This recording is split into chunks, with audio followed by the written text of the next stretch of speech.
Welcome back to the High Road Brewery. How we all doing? I'm doing great.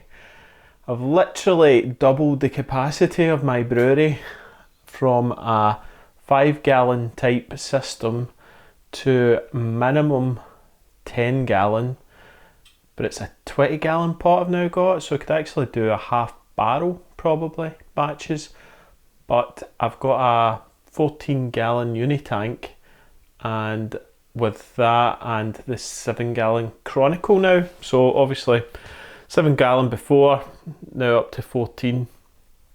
First brew, what do? We test out the C-bomb recipe again, this time obviously moving it on from the E-bomb to the CE bomb, so Citra Ekuanot. There she is. Thought, let's see what, bringing it back to the Citra, see if it plays well with Ekuanot. And yeah, it's definitely more towards the C-bomb original Arbor, because I did only dry hopped with Citra. So yeah, but it's not really about this beer as such, it's more about all of that kit and the fermenting fridge that I fermented it in.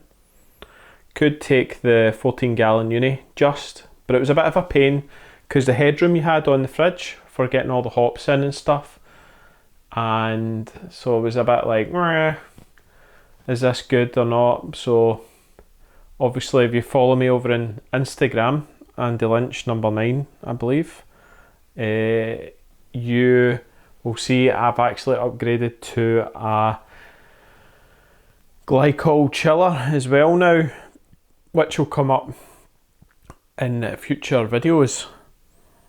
But what have I done?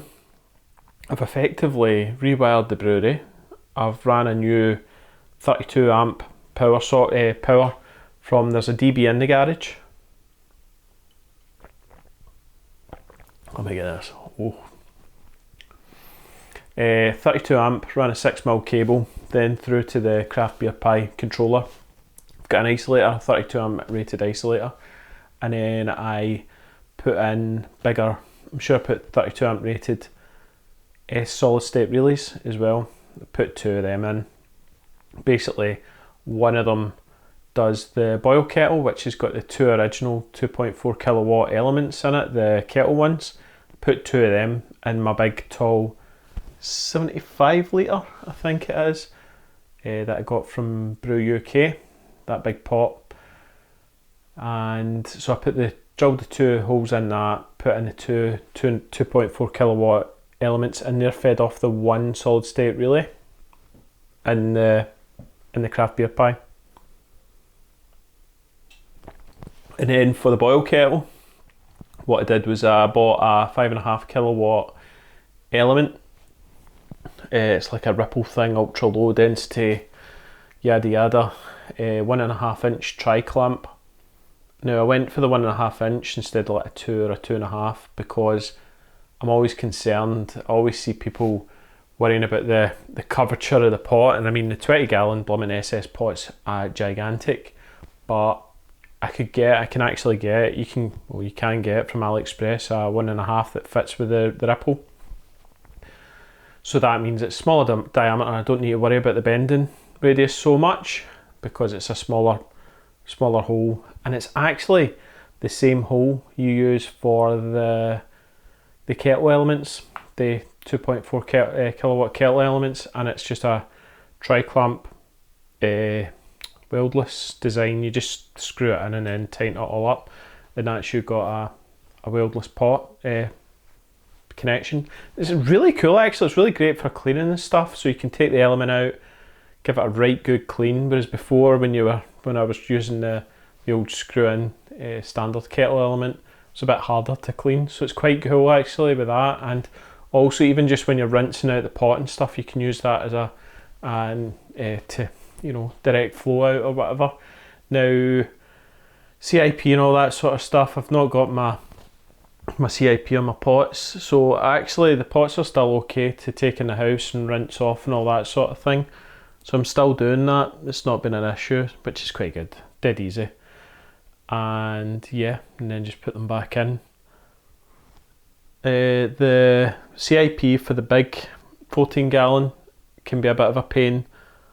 What I found was, this batch actually, I didn't know that what you want to do is rinse out all the hops, right?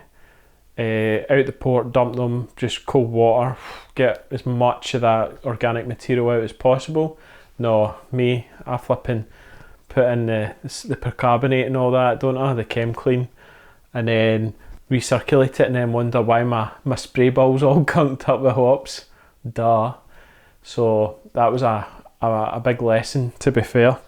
And yeah, it's a continuous lesson of calamities. Like today, when I went to do a CIP on my 7 gallon Chronicle, which is a few brews coming, the hops blocked the 90 U, and so I was trying to like get it to clear. So you put a wee bit of CO2 on it, it's not working. So then I put like blasted water in through the pipe to clear it, and then when I took the tri-clamp off, obviously the pressure's still on, it just went BOOM! And it just went everywhere. I'll put up some pictures so you can see, but oh my word, it was just like covered head to toe and just hop and yeast debris sort of thing. So yeah, nightmare. So still learning obviously with all the kit, but oh man, absolutely insane. But yeah, so this beer, it's not as punching as the Ekuanot one. I think Ekuanot definitely gives more the full hardcore Ekuanot anyway. Gives a full more punch. It's still there.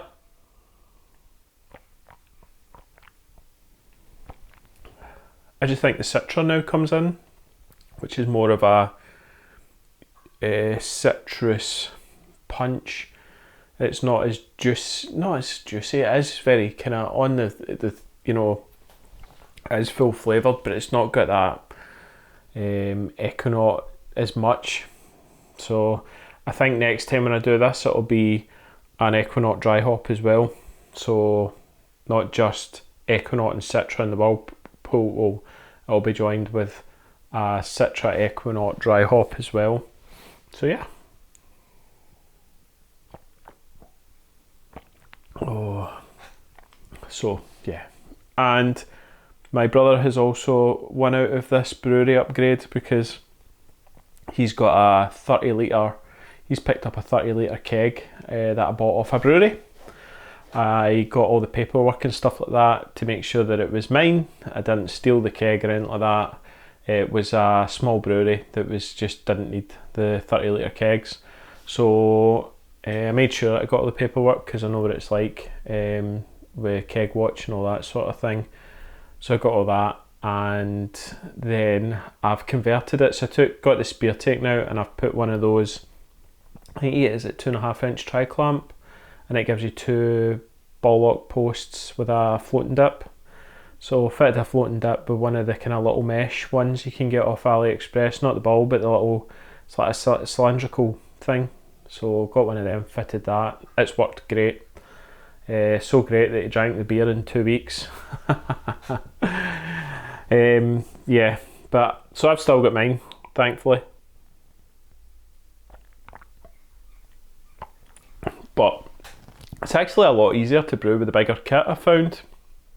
Everything seemed a lot more stable, easier, and this is pretty much the same time. It's not much difference at all because I get the big element as well. Temps come up dead quick and all that, and then for warming up you can get the craft beer pie to do it in the morning. So I'm probably about a 4 hour to 5 hour brew day with clean up, which is cracking, to be honest, if you're producing that amount of beer.